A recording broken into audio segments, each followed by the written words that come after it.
Hi, this is Carolyn, and I'm here with Aaron, and this is part 2 of our conversation with Francie Barragan.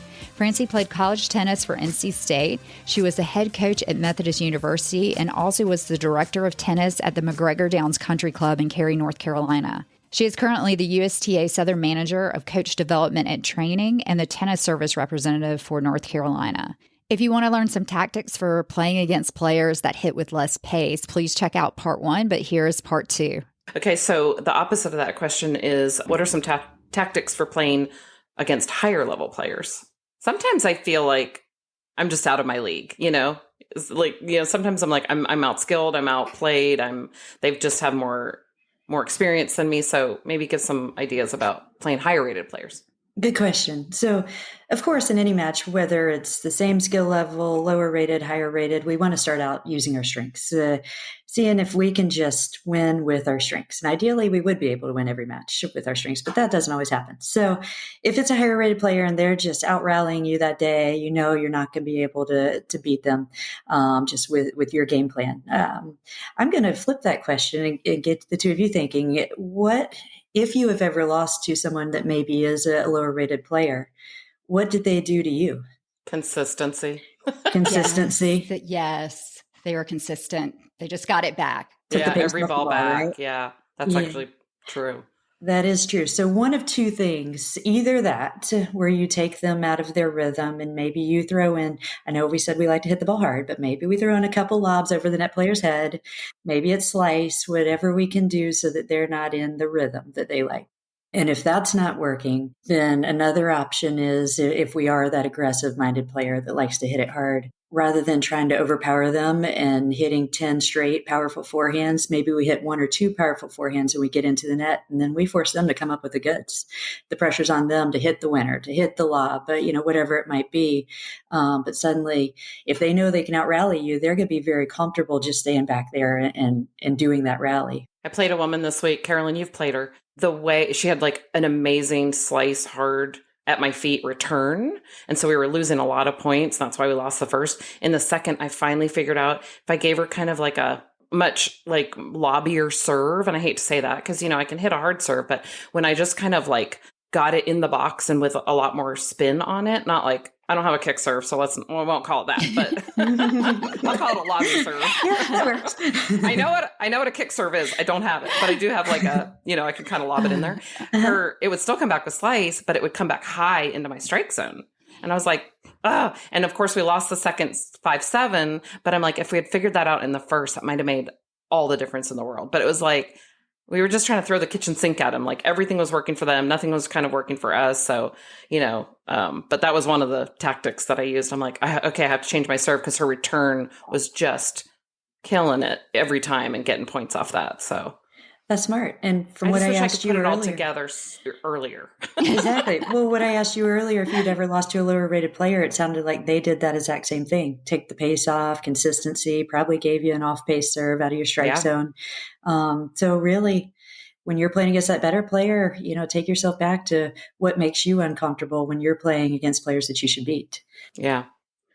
I remember I won I will never forget the singles match. There was a lot of factors. The woman had her child out there. Do you remember this story, Carolyn? He was heckling me. Yes, I do remember that story. Yes.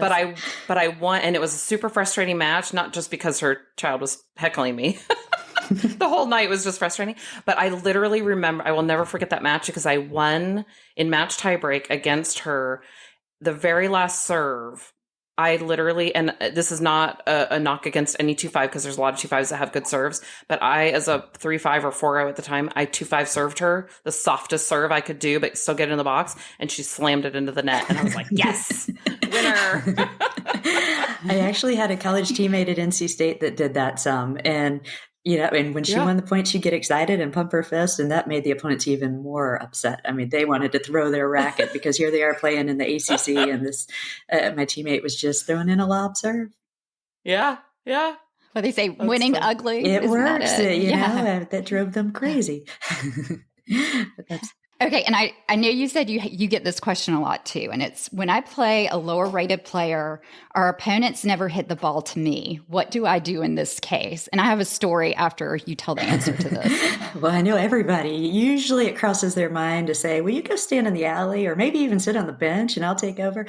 but but that's not what we want to do. We're here to make some friends. So really, if they're not hitting the ball to you, let's take it a few different angles. If you're the player at the net and your partner's at the baseline, I think Carolyn said you were a basketball player growing up. I like to relate it to basketball. In basketball, you have assists, and I like to think of it as I'm trying to assist my partner. I might not get to hit the ball, but I'm going to try to help her win that point. And by doing that, I'm faking, I'm poaching, I'm closing into the net. I am just moving all the time, so my opponents have no clue where I'm going to be. And ultimately, if they're trying to play keep away from me, if they don't know where I'm going to be, that adds some stress to their life and some uncertainty. So I might not always poach and get the ball, but as long as I'm moving, then they know they have to go for a little more, and I'm getting that assist. If I'm the baseliner and my partner's at the net, the temptation for the lower rated player is to start scooting back a little bit. There's a fast paced ball coming out back off the net. When in actuality, that makes it easier for them to dip it at your feet and a harder volley for you. And if you're the lower rated player, the last thing you want to do is have to hit a harder volley against a better player. So I'll try to get my partner to scoot in a little tighter on the net, as long as I'm ready to run down the lobs potentially. And then they get the easier volley. You know, most people don't want to hit it to a net player if you know the net player is going to get a high volley. So if my partner scoots in, they're getting the high volley. Suddenly, you know, no one wants to give someone a high volley. So I start getting a few more ground strokes until they start lobbing over my partner. Then we have to figure that out. But then we reset. Yeah, but at least it works for a little while. Yeah. And then one other solution a lot of teams have is, well, let's go both back, which sometimes we need to do if they're lobbing. But then that makes it easier for them to keep away from the better player. So what I'm doing in that scenario is I'm going to tell my partner, okay, you know, if you're getting every ground stroke, let's look to step into it and get into the net. And we'll move forward either together, or maybe once again, I'm just looking for opportunities to put my partner up there in that winning position where they can build their confidence and get some of those easier volleys. And I'll take care of everything that might go over her head or, you know, to the baseline where I can keep us in the point. I see a lot of teams, let's just stay back. And, you know, really, if you can get your partner up there closer to the net to hit some winners, that's going to build their confidence. And then that can turn the momentum of the match. That's great advice. So I was at the 6-5 state tournament and I was the lower rated player. So I was the 3-0 and we lost a match and it was an important match. And afterwards, the 3-5 told me like 5 times, she just didn't know what to do because all they did was hit the ball to me. They weren't hitting it to her. They were only hitting it to me. And so I wish during the match we could have figured some of that out, because at the end for her to say that, I'm like, okay, I get it. I was the worst one on the court and I'm the reason we lost. That's how I translated it as well. Well, yeah. And we all know, because we've all been in that situation where you're the one getting picked on, you know, you're getting picked on. Yeah. So if your partner can say, hey, you know, close in, take some risks, I got you. If they hit it over your head, then yes, you're putting yourself in an easier position to win the point. And if your partner can help you out by moving a little bit, then that takes some pressure off too. Yeah. If she would have poached a little bit, maybe she would. Yeah, there you go. I'm just kidding. She was right. I was the worst one on the court. So I actually had a funny story. I played, I think it was 7-5 years ago, and I was playing with a woman who I was 3-5. She was a 4-0, but she was getting ready to get bumped to 4-5. I mean, she was well above everybody on the court. She was well above our skill level, right? And she did and I'm sure Francie, you've probably heard this from other players. She gets frustrated. She hits the ball out. You know, somebody gave her no pace or whatever it was, right? And she looks at me and sighs and says, oh, I just cannot play at this level. And I looked at her and I said, I am your handicap. You have to play at this level because I am not this good to be on this court. Like I might have even been a 3-0 playing as a 3-5. And she was like, we might have been on a 7-5 court, but I may not have even been a 3-5. I might have been playing up. And I literally said, you better stick in this because you're the higher ranked player. Like, it's up to you. There, you know, there's not a lot I can do here, but I just remember like exactly what court I was on, what club I was at, and telling her straight up, get your act together because you are going to be the reason why we win or lose. You know, you got to make it Good happen. for you. So. And then she quit tennis after that. She got bumped to 4-5. Well, she didn't have anyone to play with. So she literally did quit right after that. Not after that match, but after that season. Okay. Well, I know. Now she would have plenty. This was years ago, but now we have tons of 4-5s in our area. Yes. So she could have, if she would have stuck with it. But I just remember kind of not yelling at her, but basically telling her, giving her a pep talk that she better get it together. Yeah, that's probably an example is what you don't want your better player to do. Right. The better player, their job is to build the confidence of their partner. Help them out. Exactly. So, Francie, what is the best advice you've ever received?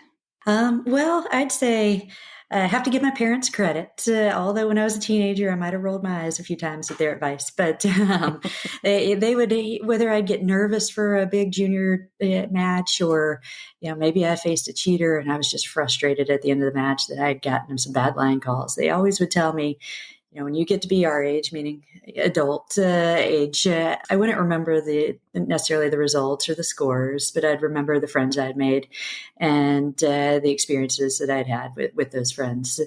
So they were always able to keep it in perspective. And I feel like now those commercials where you're becoming your parents. So when I'm coaching and I hear people complaining about their captains, she put me with the worst player on the team for 3 straight matches. I just want to give my parents advice. Like, it's going to be okay. Just be a good friend. And, that's what you're going to remember 10 years down the line. So yeah, I've pretty much become my parents now.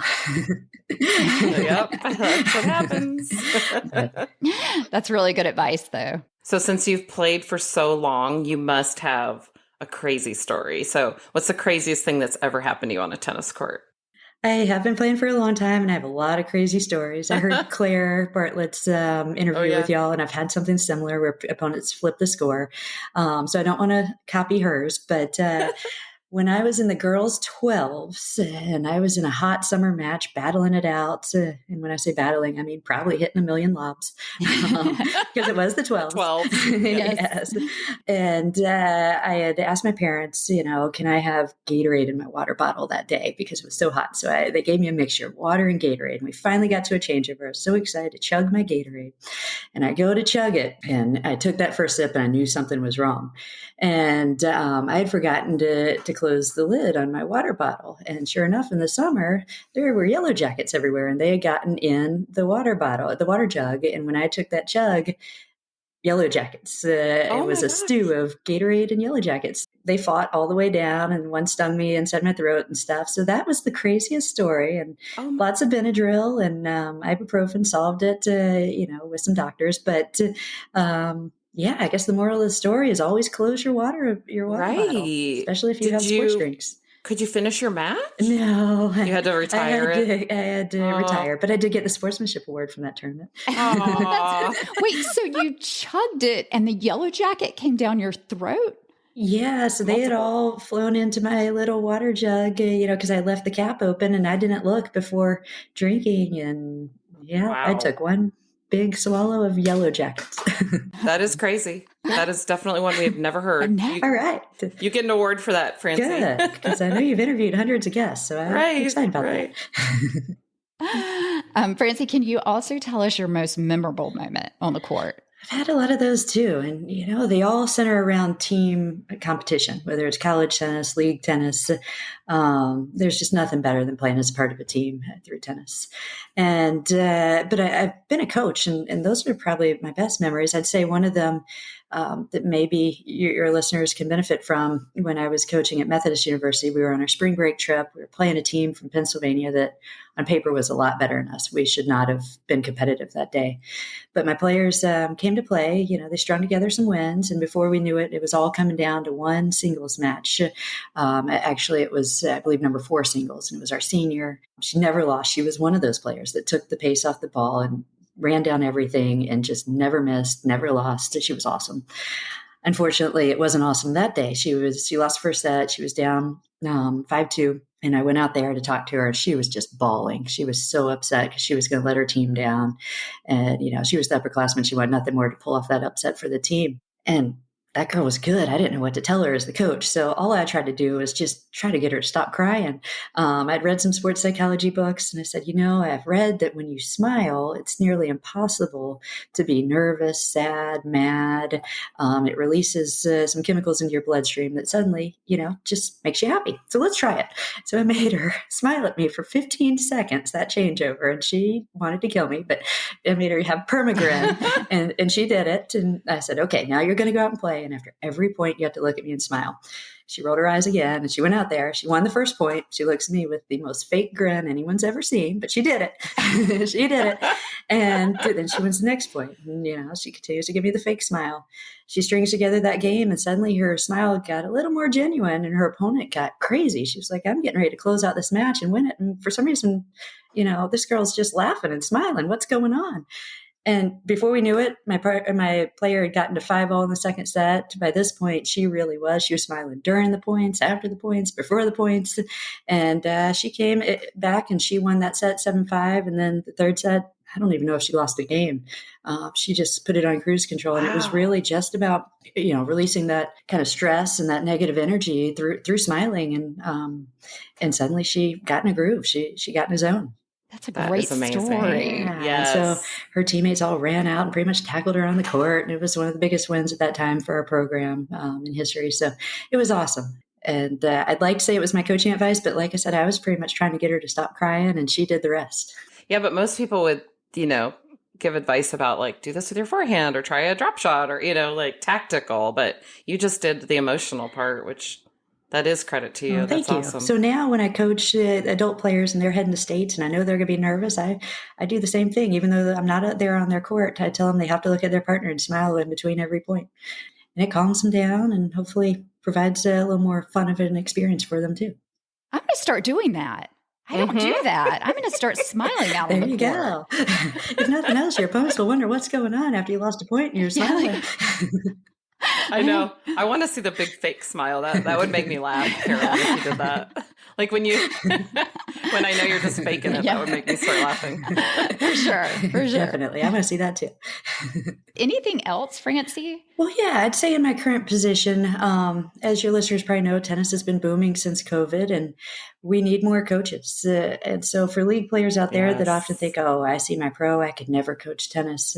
If you know more than someone that's never picked up a racket, then you can be a coach because you have something to offer them. And whether it's coaching kids, coaching adults, any age group, any skill level, we have wheelchair tennis, abilities tennis. We have so many different opportunities to make an impact, either as a volunteer or to make some extra money on the side. I encourage all your listeners, if you're passionate about tennis, to contact your USTA district or tennis service representative, and they can help you get started. We do a lot of free trainings and low-cost trainings, but would love to have more people just using their passion to grow the game of tennis and introducing the sport so they can have the experiences that y'all have had.